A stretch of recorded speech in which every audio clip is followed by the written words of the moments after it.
Assalamu alaikum. Hello everyone. Today I want to talk about the Elective Home Education annual update letter that those who have chosen to home educate will have received. If you've received this letter, then this video is for you. I'll talk about what I would write in this letter, some of the information that is requested and how to respond to it. I know that the local council for the region that I'm in sends a letter and they request an informal, it's an informal request where they request information about how home education families are teaching their children. And it's a request for information, and there's an option that you can actually fill in the form to update, or you can call the number that's provided and have a conversation, or you can email them. So this form can be done online, or you could arrange a home visit. So it's a home visit, a meeting, where you have a meeting or a telephone appointment, or you can simply fill in this form. I've chosen to fill in the form. I did this last year, and this is the next one that's come this year. I actually didn't do it on time this year because I've had a very busy month. So they sent it me in October, and then I got another letter.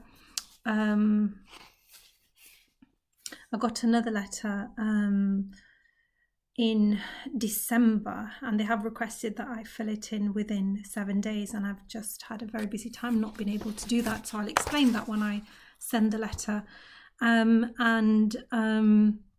So in the second letter it says that if we don't receive information regarding your current provision and are unable to contact you, we will end our informal inquiries and make a formal request. So it's what I'm trying to say is that if you don't respond to the letter, you will get another letter for a request for information. And if you don't respond to that letter, then you'll get another letter, which will be a more formal request. So it is a good idea to fill in these forms, to be open and send the information of how you are educating your child. So let's continue then. So apart from all the basic details of personal information, it says describe any special educational needs you have. You can fill that in. Your child has, sorry. Is your education full-time? Please provide an average number of hours spent educating your child on a daily, weekly basis.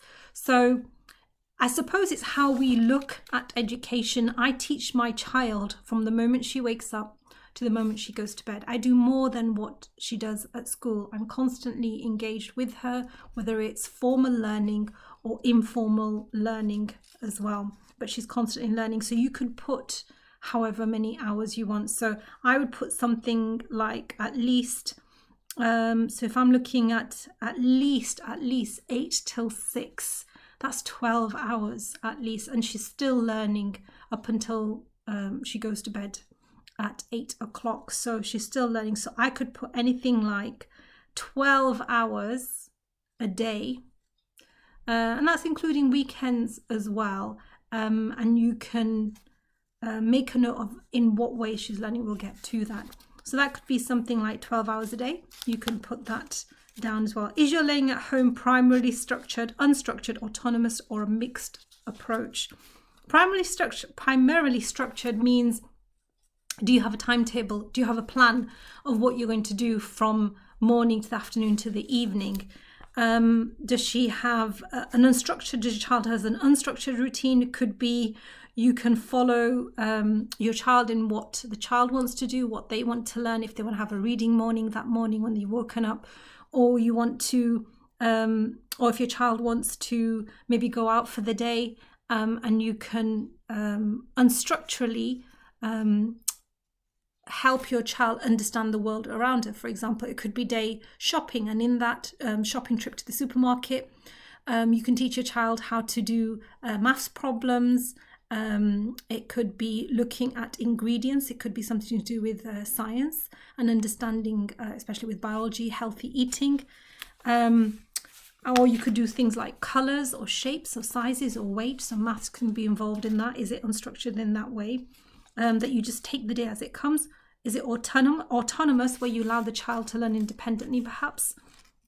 Or is it a mixed approach? So I would say structured as well as a mixed approach as well. So I do have a structured timetable that I have written, and my child and I have agreed that this is what we're going to do. And then if, for example, my child wants to spend the day, that particular day, in the library, we can go into and she can autonomously choose what she wants to learn about that day as well. Then that you could put that as well. So I'm going to put a bit of structured as well as autonomous as well, and then that will allow me to explain that on the next page. So page 2, describe your approach to learning and general education plan. Use additional sheets if necessary. So I would put here, for me, is that I have a structured approach. I have a timetable which my child has agreed to complete throughout the day. We start off generally with maths, English, science, geography, and we finish that for about lunchtime, 1 o'clock. After which it's unstructured, where my child can then choose what she wants to do in the afternoon. She might want to do a science project. She might want to go out into the garden and do some gardening. We might want to go to the park and collect some leaves and analyze the leaves for science. Or it may be that my child has something planned in the afternoon. She might have swimming, ice skating, climbing, and woodwork. So whatever I've planned for my child for that afternoon, or she might have trampolining, you can put that here. The main thing is to understand what your local education council requires, which is an understanding of what education you provide for your child. And then the next page, which is about page 3, please describe your latest week of learning in as much detail as possible. So here I would put Monday, Tuesday, Wednesday, Thursday, Friday, because Saturday, Sunday, you don't really have to put that in, but you can put in if you got any activities then that you did in the previous week. So for me, because I have a more structured learning, I would put what my child does from her timetable and list it Monday to Friday. So Monday, for example, again, as described, my daughter will do her maths, English, science, geography, and as well as handwriting, as well as spelling. And I would list that down, how long for each. And then in the afternoon, we'd do something like ice skating or indoor climbing or trampolining for that day. So list down all the activities, indoor and outdoor. She's got a play date with a friend. I'd list that down as well, whatever we did that week. So it's quite straightforward. And that's what I put there. Okay, moving on quite swiftly.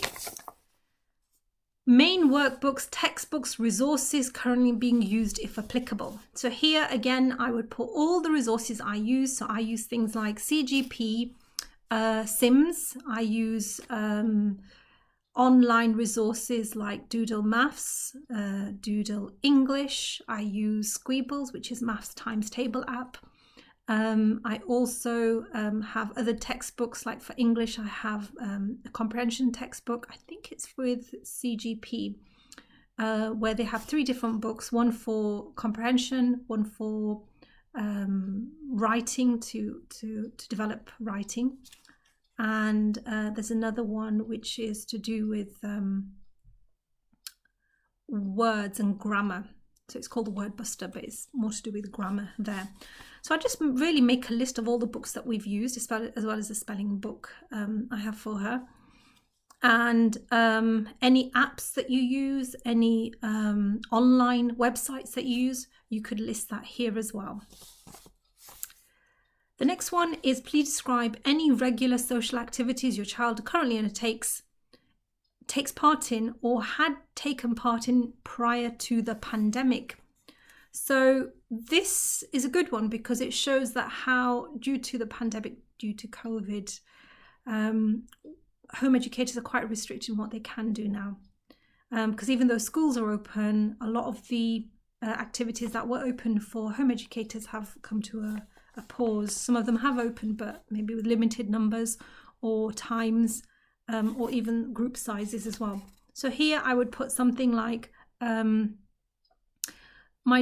she used to do woodwork, but that became less available. There were only fewer groups being taken with smaller numbers. So previously it was something like 7 to 8 in a group, and now there's currently 3 in a group. So it meant that certain times of the year my daughter couldn't take part in that. And any other regular social activities. Again, ice skating used to be weekly, and it's dropped to it's more limited now. There are fewer sessions in the month for ice skating. Previously, we also had ice skating lessons, and that's come to a pause as well. And things like climbing, there used to be more availability with double groups, but again, that's kind of paused now as well. Swimming still continues. So you could put even the activities that your child used to do before and doesn't do now. So I think that's really what it's asking, what your child used to do before the pandemic, so that the council can get an idea of what challenges home educators are facing in terms of activities, social activities. And I suppose in there you can also put meetups, picnics, outdoor games that we used to organise. You can put that stuff as well, because I know we used to have sports day, we used to have debating clubs where children of a similar age group used to get together. We used to have other things like just your play dates where parents are now less willing to get together like that because of maybe they're isolating, maybe they're shielding as well. So anything you can think of, put it down that your child used to do before. Then you come to the end, just a couple of pages left. So this section is, how do you ensure your home learning is appropriate to your child's age, aptitude and ability? What level is your child currently working on?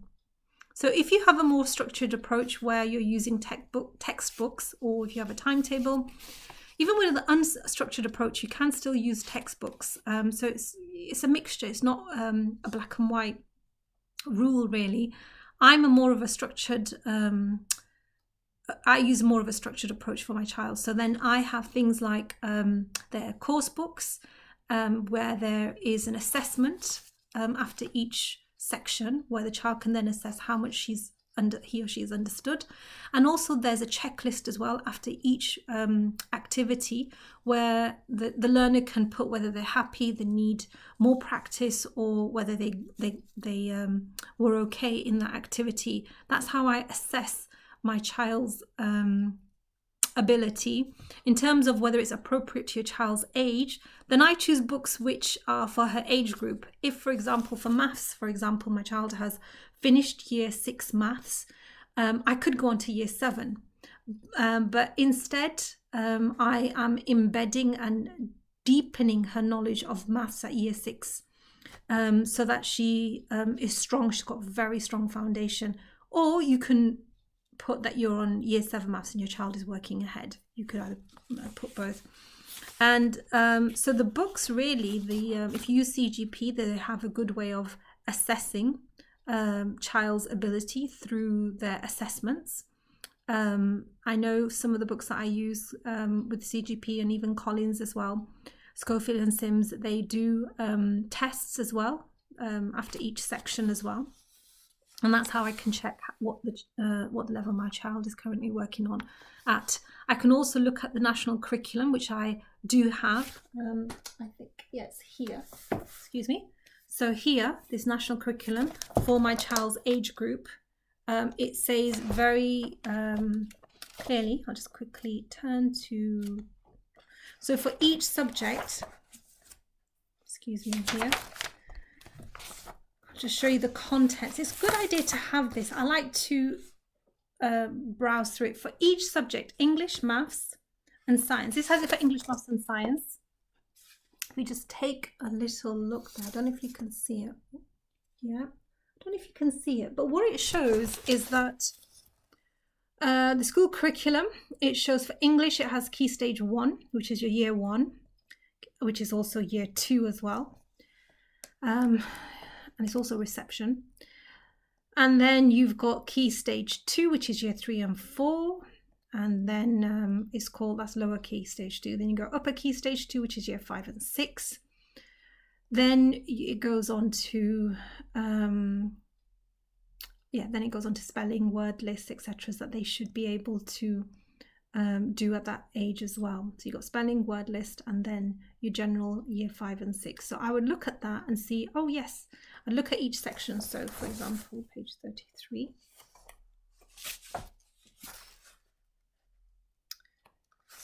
And I would go to my year 6 here. Year 5 and 6, it gives me a list of what they should be able to do. So here, year 5 and 6, it says for reading, comprehension and word reading.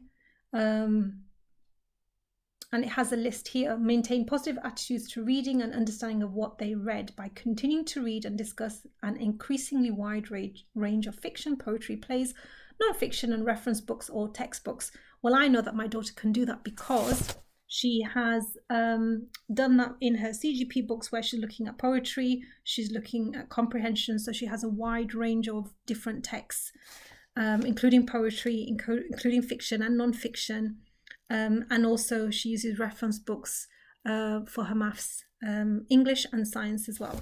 So I know that so I would just show that that's how I know that my child has the appropriate work for her age group, and that's how I can assess her ability as well. So I hope that's useful.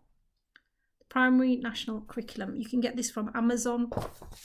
You can also download the app. I think it's free on your smartphone as well. Next topic is how do you measure or record progress? So it's very similar to looking at your books that you're using, your CGP, your Doodle Maths, or even other books that you're using. I'm just giving you examples of what I use, or even your online apps or online websites. They will have tests. They will even award certificates as well for a book that's completed. And that's what I would put, how do I measure or record progress? I say that, for example, I would write something like, when my child has finished each section for her maths, for example, there's an assessment at the end that gives me a score. So I can measure how much my child has progressed from when she started to the end. Also, by the time she reaches the end, there is a checklist, and my child has been self-assessing her progress as well, because it's very important to get learners' feedback and see how they are progressing in their view. And then I would put that my child self-assesses as well, and will say if she requires more work for a certain topic, whether it's geometry or maths, working out number problems, percentages, then she will put if she needs more or she's comfortable in that as well. So that's how I measure or record progress. I have a list of all the certificates that she's completed from the work done. So CGP, for example, at the end has a certificate you can pull out. Then I will fill that in when she's reached the end, and then I'll sign it. She'll sign it, and that goes into a record file to say that she completed that. If it's an activity, for example, ice skating, swimming, they provide certificates as well. Climbing, they provide certificates to say that you came for this amount of time. This is how you progressed. They also have apps, for example, in climbing where you can record your progress in how much you've improved in your climbing and skills. And that's the same as well for other, whether you do we did woodwork, and she got a certificate as well for what she completed, and some feedback on her progress as well from the tutor there. So you can get information like that from the tutors, whether they go to a group class or an activity. And I would encourage parents to do that, to encourage the teachers, the tutors to issue certificates to reflect progress. It's something that you can record as well. We're on the last page, and it says, is your education efficient? Please explain what you would like your home education to achieve and how you have developed your home learning to meet these goals.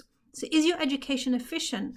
Well, I think this is more of a personal question in how you feel your education, the education you're providing for your child is going, and what you would like to see developed further. And I think it's fine to say I'd like to improve in these areas. I don't think that is something that we shouldn't express. I think it's very normal in any business work. We'd always talk about what could be done better.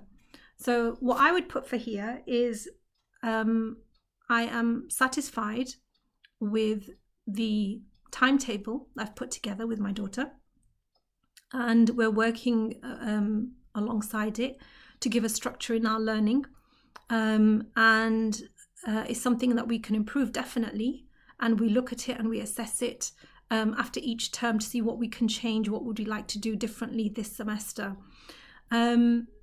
So that would explain, is your education sufficient? Also, I would add to that point as well is that we have a mixture of indoor and outdoor learning. So for example, if I'm going swimming with my daughter, I ensure that she finishes her written work, her maths, English, science, geography as basic standard. This is what I expect from my child. But then also we'll add in ice skating, swimming, woodwork, climbing, trampolining in the week as well. So she gets a mixture of social interaction as well as picking up on skills as well. So I hope that's answered that question about efficiency. And explaining what you would like your home education to achieve, well, I think that's more about having the skills, having the academic knowledge for your child, that is, and also to have well-being and just to be all-rounded as a person. So she understands the importance of her learning. She understands the importance of growing up in a positive environment with some very strong personal goals as well. I would put something like that. And any other comments you could put here, things that you would like your local education authority to improve on. So for example, things like certain access to resources that they could give you. So say for example, there is the Teachers Library in Sheffield, in Attercliffe, in Sheffield and Attercliffe, and that's open to home ed parents. Some parents have not got access to that.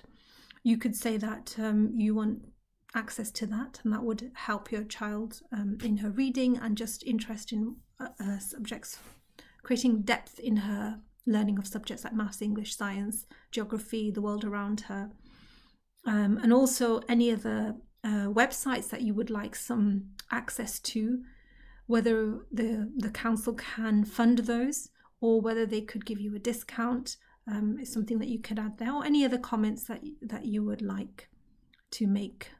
I hope that's useful. I know I've talked for a long time. Please do leave your feedback. Please give me a thumbs up. Please give me any ideas of other videos that I could make. That would be helpful.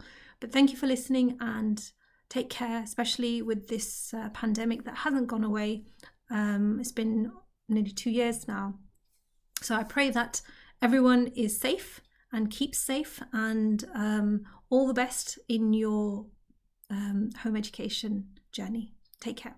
Assalamu alaikum wa rahmatullahi wa barakatuh, and goodbye.